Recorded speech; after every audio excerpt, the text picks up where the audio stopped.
से कारक। कल हमने पढ़ाया था कारक किसे कहते हैं। तो कल हमने बताया कि वाक्य के अंदर जो संज्ञा होती है, नाम होते हैं, सर्वनाम होते हैं, उन शब्दों को जोड़ने का जो काम करे, उन सबको एक साथ लाने का जो काम करे, उसी को कहते हैं कारक। इसका सरल समझाया गया यहाँ पर, संज्ञा या सर्वनाम के जिस रूप से उसका संबंध वाक्य के दूसरे शब्दों से जाना जाता है, उसे कारक कहते हैं। यानी कि संज्ञा या फिर सर्वनाम उसको दूसरे शब्दों से, वाक्य के अंदर दूसरे जो शब्द आए हैं उसके साथ संबंध बनाए, यानी कि उसके साथ जोड़े, उसको कहते हैं कारक। अब कारक के कल 4 प्रकार हम सीखे थे। 8 भेद है, कुल 8 प्रकार है, जिसमें पहला कारक है जिसको एक कहा जाता है विभक्ति। 8 कारक को कारक भी कहते हैं, साथ में उसे विभक्ति भी कहते हैं। तो पहला कारक क्या था? कर्ता। कर्ता का कारक चिन्ह क्या है? को। कभी को आता है, कभी को नहीं आता। कर्ता किसे कहते हैं? कि क्रिया में जो काम करने वाला है, वाक्य में जो क्रिया कर रहा है, काम कर रहा है, उसे कहते हैं कर्ता। अनिल ने विजय से कहा, तो कहने वाला कौन है? अनिल, तो वो हो गया कर्ता। मैंने तुमको पढ़ाया, तो मैंने, ने आया ना, तो मैंने, तो ने आ गया, वो है कर्ता। अनिल जा रहा है, तो उसमें कोई ने प्रत्यय आया नहीं, तो कारक प्रथमा कारक यानी कि पहली विभक्ति कर्ता कारक का कारक चिन्ह है ने। कभी ने आता है, कभी ने नहीं आता। अब दूसरा कारक क्या है? कर्म कारक। उसका चिन्ह क्या है? को। कभी को होता है, कभी को नहीं होता। कर्म कारक किसे कहते हैं? तो कर्म कारक उसे कहते हैं कि क्रिया क्या हो रही है, कर्ता द्वारा क्या किया जा रहा है, वो पता चले, तो उसे कहते हैं कर्म कारक, और उसका चिन्ह है को। तो कभी को आता है, कभी को नहीं आता। जैसे इसमें लिखा है कृणाल चिड़ियों को उड़ा रहा है, तो देखो चिड़ियों को आया ना, तो वो हो गया कर्म कारक। इसी वाक्य को हम कहे कि कृणाल चित्र बना रहा है, तो चित्र को नहीं आया, सिर्फ चित्र आया, तो वो चित्र भी कर्म कारक ही है, लेकिन कभी को जरूर होता है, कभी को की जरूरत होती नहीं है, तो याद रखो। ठीक। तीसरा कारक करण कारक, कि कर्ता काम करने के लिए यानी कि क्रिया करने के लिए जिस वस्तु का उपयोग, इसकी सहायता ले, उसे कहते हैं करण कारक। यानी कि कर्ता जो काम किया जा रहा है, वो काम करने के लिए जिस वस्तु का उपयोग किया जाए, उसे कहते हैं करण कारक। यानी कि यहाँ पर वाक्य लिखा है शबनम पेंसिल से चित्र बनाती है, तो उसमें कर्ता कौन है? शबनम, क्योंकि वो चित्र बना रही है, काम वो कर रही है। कर्म क्या है?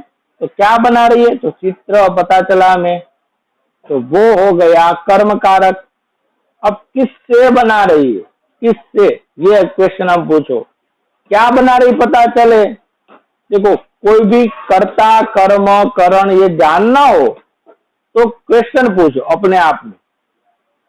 शबनम पेंसिल से चित्र बना रही, कौन बना रहा है ये पता चले, क्रिया कौन कर रहा है ये पता चले, तो वो होता है कर्ता। तो कौन बना रहा है? शबनम, हो गया कर्ता कारक पहला। क्या बना रही ये पता चले, तो वो हो गया कर्म कारक। क्या बना रही है? चित्र। किससे बना रही ये पता चले, तो उसे कहते हैं करण कारक। तो पेंसिल से, तो वो हो गया करण कारक। करण कारक का चिन्ह क्या है? से। आगे इसी वाक्य को हम दूसरी तरह से कहते हैं कि मैं साइकिल से घर जा रहा हूं। तो मैंने साइकिल का उपयोग किया, तो वो हो गया करण कारक साइकिल से बोला ना, तो उसमें से प्रत्यय आता है, से या फिर के द्वारा, दोनों में से एक तो होगा ही, दोनों में से एक भी ना हो ऐसा कभी होगा नहीं। अब आगे संप्रदान कारक। संप्रदान यानी कि मैंने आपको बताया कि काम किसके लिए हो रहा है, तो कार्य जिसके लिए हो रहा है उसे कहते हैं संप्रदान। तो यहां पर लिखा है बहन भाई के लिए पुस्तक लाती है, तो किसके लिए पुस्तक लाती है? भाई के लिए, तो वो हो गया संप्रदान। और संप्रदान का कारक चिन्ह है के लिए, इसे कहते हैं चतुर्थी विभक्ति। के लिए या फिर को, बहन भाई को लड्डू खिला रही है, भाई को ऐसा बोला तो को आया ना, तो वो हो गया संप्रदान कारक। कभी को आता है, कभी के लिए आता है, दोनों में से एक होगा। आगे अब नया आज का हम सीखेंगे, ये हो गया कल का अपादान कारक। अपादान कारक किसे कहते हैं? तो कि जब कोई वस्तु या फिर कोई शब्द, यहां पर लिखा है देखो कि पेड़ से आम गिरता है, तो कि आम कहां से गिरता है? पेड़ से। यहां आम का पेड़ से अलग होने का भाव है, अतः जिस शब्द से अलग होने का भाव प्रकट होता है वह अपादान कारक होता है। यानी कि अपादान कारक किसे कहते हैं? कि जब कोई शब्द, कोई भी शब्द दूसरे शब्द से अलग होने का भाव प्रकट करे, यानी कि उससे दूर हो, तो समझो वो होता है अपादान कारक। क्या होना है? दूर होना। जैसे कि मैं कहूं मैं सूरत से जा रहा हूं, तो मैं सूरत से जा रहा हूं मतलब मैं सूरत से अलग हुआ, तो वो हो गया अपादान कारक। हाथ से पेन गिरती है, तो हाथ से गिरती है मतलब हाथ से अलग हो गई, तो वो हो गया अपादान कारक। उसका कारक चिन्ह क्या है? से। क्या? से। अब देखो तृतीया विभक्ति का भी से आया था, यानी कि करण कारक में भी से है, लेकिन वहां अलग होने का भाव नहीं है, यहां अलग होने का भाव है। जैसे कि उसमें से आप पेंसिल से चित्र बनाती है, तो पेंसिल हाथ से गिर नहीं रही, वो हाथ नहीं है, लेकिन यहाँ पर के मैं कहूं कि शबनम के हाथ से पेन गिरती है, तो हाथ से गिर गई, तो वो हाथ से अलग होने का भाव हुआ। दोनों में से है लेकिन दोनों में अंतर है, वो याद रखना। तो से में थोड़ा फर्क है, वो समझ लेना। हाथ से लिखती है तो हाथ नहीं है, हाथ से गिरती है तो वो हाथ से अलग हो गई। तो हाथ से लिखती है तो वो हुआ करण कारक, हाथ से गिरती है तो वो से हुआ अपादान कारक। तो अपादान कारक में अलग होने का भाव होता है।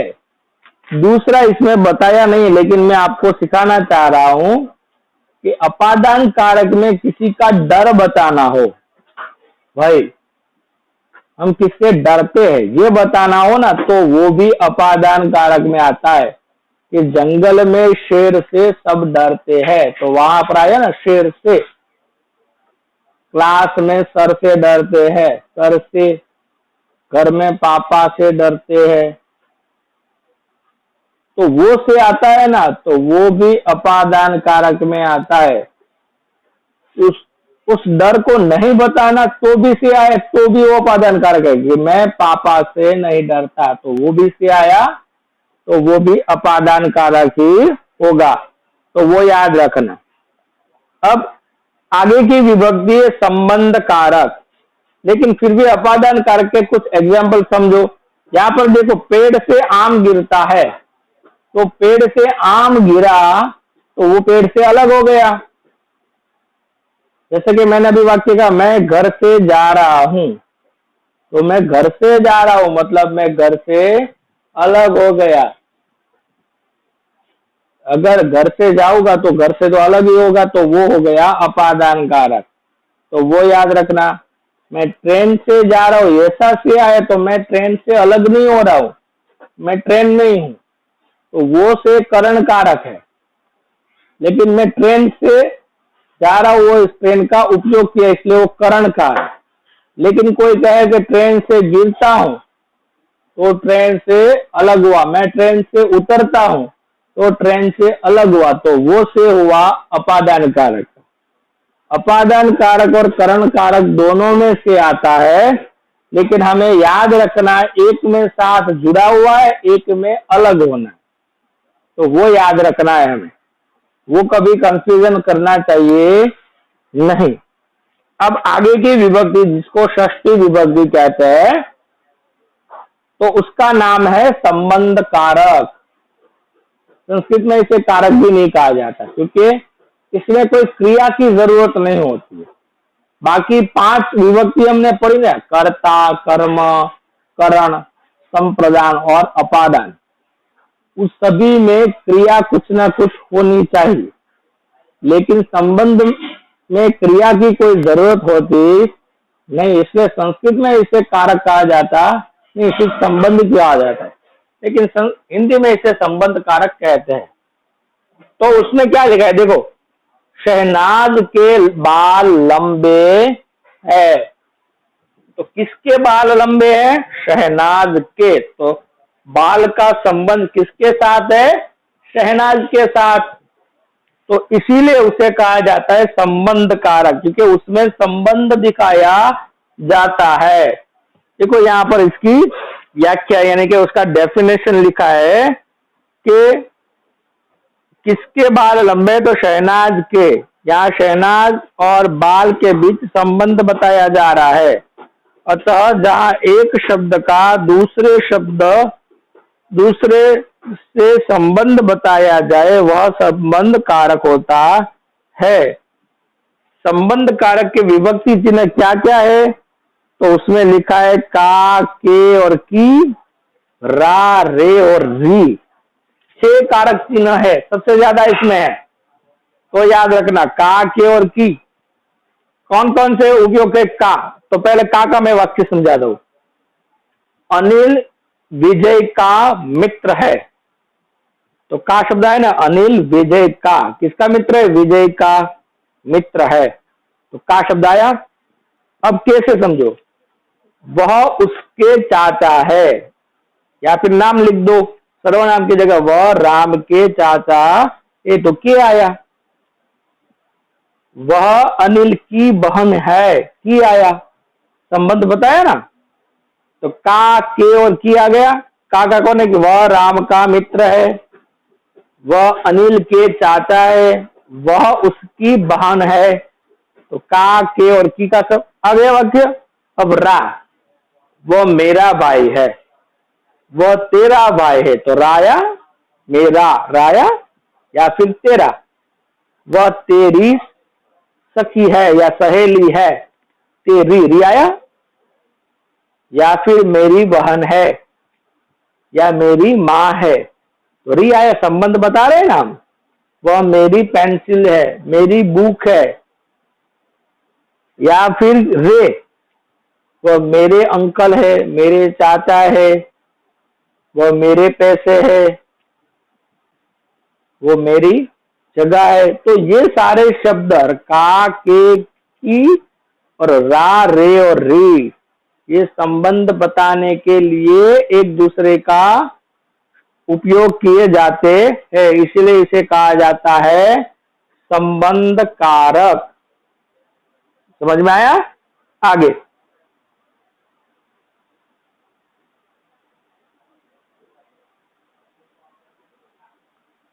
कोई पूछ रहा है मीनिंग ऑफ कारक। तो मीनिंग कारक यानी कि विभक्ति। कारक किसे कहते हैं? कि 2 शब्दों को जो जोड़े, 2 शब्दों का एक दूसरे के साथ जोड़े। जैसे कि वह उसके चाचा है, तो वह और चाचा, तो उसके बीच में क्या शब्द आया? के। दोनों शब्दों को जोड़ा ना, अनिल की किताब। तो अनिल और किताब दो शब्द है, उन दोनों को जोड़ने का काम क्या किया? अनिल की किताब। अगर अनिल किताब है ऐसा लिखो तो क्या वाक्य समझ में आएगा? नहीं। तो क्या लिखना पड़ेगा? अनिल की किताब है। तो अनिल और किताब ये दोनों शब्दों को जोड़ने का काम किसने किया? की। तो ये जो सारे प्रत्यय होते हैं, ये जो सारे शब्द होते हैं, उसी को कहते हैं कारक। कारक मतलब दो शब्द यानी कि संज्ञा या फिर सर्वनाम, ऐसे शब्दों को जोड़ने का जो काम करे उसी को कहते हैं कारक। यहां पर देखो, संप्रदान में एक वाक्य लिखा है, बहन भाई के लिए पुस्तक लाती है। तो उसमें के लिए एक कारक है, उसे निकाल दो और वाक्य पढ़ो, बहन भाई पुस्तक लाती है। तो वाक्य समझ में आएगा? नहीं। तो के लिए जब अंदर जुड़ेगा ना तभी वाक्य समझ में आएगा। बहन भाई पुस्तक लाती है क्या? लेकिन बहन भाई के लिए, तो ये शब्द संबंध बता दिया, वहां पर जुड़ा। वहां पर ऊपर से वाक्य देखो, शबनम पेंसिल से चित्र बनाती है, तो से निकाल दो, शबनम पेंसिल चित्र बनाती है, तो वो समझ में नहीं आएगा। पेंसिल से को निकाल दो, ऊपर कर्म कारक में को है वो निकालो, कृणाल चिड़ियों उड़ा रहा है, समझ में नहीं आया? कृणाल चिड़ियों को उड़ा रहा है। तो ये जो सारे शब्द बीच में होते हैं ना, दो शब्दों को जोड़ने का काम, वाक्य ठीक तरह से समझाने का काम, ये जो सारे शब्द करते उसी को कहते हैं कारक। संबंध कारक में देखो, शहनाज के बाल लंबे है, तो के निकाल दो, शहनाज बाल लंबे है। लेकिन क्या लंबे, किसके बाल लंबे? तो शब्द बताए ना के, शहनाज के बाल लंबे। पेड़ से आम गिरता है, से निकाल दो, पेड़ आम गिरता है, नहीं समझ में आएगा। तो पेड़ से आम गिरता है। तो ये सारे शब्द इसीलिए जरूरी है क्योंकि वाक्य रचना ठीक से समझनी होती है। तो ये समझाने का जो सही काम करता है उसी को कहते हैं कारक। अब आशा करता हूं कारक किसे कहते हैं वो आपको समझ में आ गया होगा। इसने मुझे पूछा था, किसने पूछा था? मांगू क्या वृत्ति। वृत्ति आपको कारक किसे कहता है वो समझ में आ गया। और यहां पर लिखा अभक्ति, अभक्ति नहीं विभक्ति, मीन्स ऑफ विभक्ति। अब कारक का एक दूसरा नाम है विभक्ति, दोनों एक ही है। कारक का दूसरा नाम क्या है? विभक्ति, उसे विभक्ति भी कहा जाता है, कुछ लोग उसे कारक कहते हैं, दोनों एक ही है। जैसे कि संस्कृत में उसे हम विभक्ति कहेंगे, क्योंकि संस्कृत का जो ग्रामर है ना, उसी ग्रामर में से हिंदी का ग्रामर या फिर गुजराती का ग्रामर उसी में से बना है। या फिर इंडिया में और सारी जो लैंग्वेज, इंग्लिश के अलावा और सारी लैंग्वेज जो बोली जाती है वो ज्यादातर संस्कृत से प्रभावित है। तो संस्कृत में कारक नहीं, उसे विभक्ति कहते हैं।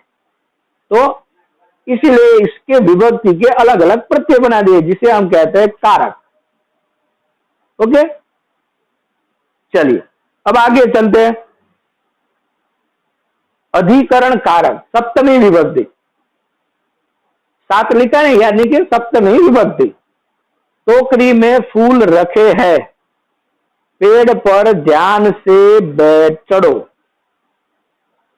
तो यहां पर देखो फूल कहां रखे? तो टोकरी में। क्या बताया? जगह बताई।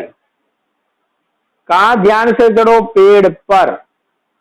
टोकरी में, पेड़ पर, क्रिया के स्थान का संकेत कर रहे हैं, अतः क्रिया का आधार या स्थान ही अधिकरण का कारक है। अधिकरण कारक के विभक्ति चिन्ह है में, पे और पर। में, पे और पर, तीन चिन्ह है। अब देखो अधिकरण कारक में तीन चीजें बताई जाती है। इसकी वाक्य रचना हो ना तो उसमें तीन चीज बताई जाएगी। कौन कौन सी तीन चीज? तो पहली, क्रिया कहां हो रही है, जगह बताई जाएगी। कुछ भी काम हो रहा है तो कहाँ हो रहा है ये जगह बताई जाएगी। जैसे कि मैं स्कूल में पढ़ता हूं, कहाँ पढ़ता हूं? स्कूल में आया ना। अनिल ग्राउंड में खेल रहा है, ग्राउंड में। यहां पर लिखा टोकरी में फूल रखे, फूल कहाँ रखे? टोकरी में आया तो जगह बताइए ना, फूल कहाँ है, प्रॉपर जगह बताइए। बैग में पेंसिल है तो बैग में। फिर आता है पे, बंदर पेड़ पे है, बंदर पेड़ पे बताए, जगह बताइए ना।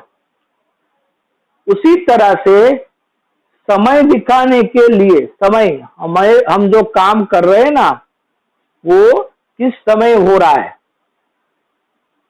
उसके लिए भी कारक चिन्ह अधिकरण का उपयोग करते हैं।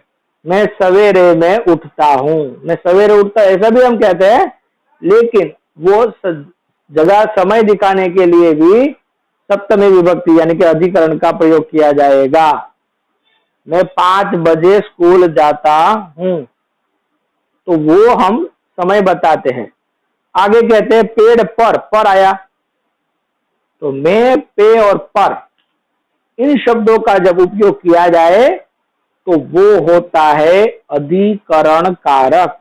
यहां पर लिखा है कि क्रिया का आधार यानी कि क्रिया कहां हो रही है, किस जगह हो रही है, ये बताया जाए तो वो होता है सप्तमी विभक्ति यानी कि अधिकरण कारक।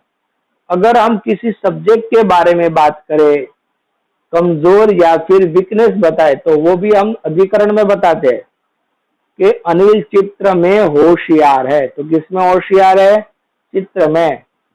विजय मैथ्स में कमजोर है, मैथ्स में, मैं बोला ना गणित।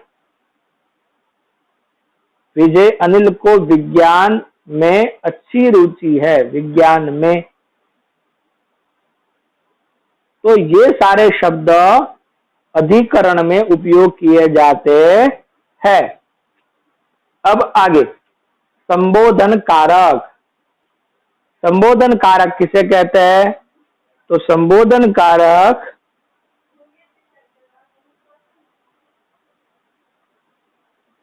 व्हाट अबाउट ऑफ अधिकरण।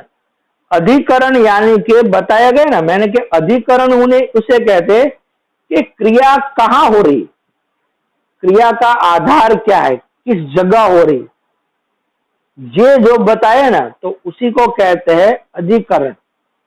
जैसे कि वाक्य यहां पर लिखा टोकरी में फूल रखे, तो फूल कहां रखे? टोकरी में। मैं बताया पेड़ पर ध्यान से चढ़ो, तो चढ़ना है कहां पर? पेड़ पे, तो वो गए अधिकरण कारक। मैं स्कूल में पढ़ता हूं, तो पढ़ता कहां हूं? स्कूल में। तो क्रिया कहां होती है ये आधार बताएंगे। कोई भी काम हो, कोई काम करने की स्पेशल जगह तो होगी, बिना काम की कोई जगह नहीं होगी। आप घर पे पढ़ते हो, बाहर पढ़ते हो, या स्कूल में पढ़ते हो, घर पे खेलो या बाहर पे, तो हम कोई भी क्रिया करेंगे उसकी पर्टिकुलर एक जगह होगी, तो वो जो जगह बताई जाए उसी को कहते हैं अधिकरण। उसके कारक चिन्ह क्या क्या है? में, पर और पे, यानी कि क्रिया का कोई पर्टिकुलर जगह बताए उसका आधार। जैसे कि हमें खेलना है तो खेलने का आधार क्या होगा? ग्राउंड। ग्राउंड नहीं होगा तो नहीं खेल पाएंगे। तो मैं ग्राउंड में खेलता हूं, हम ग्राउंड पे खेलते हैं, तो वो जो आधार बताए उसी को कहते हैं अधिकरण। अंडरस्टैंड? आगे संबोधन कारक।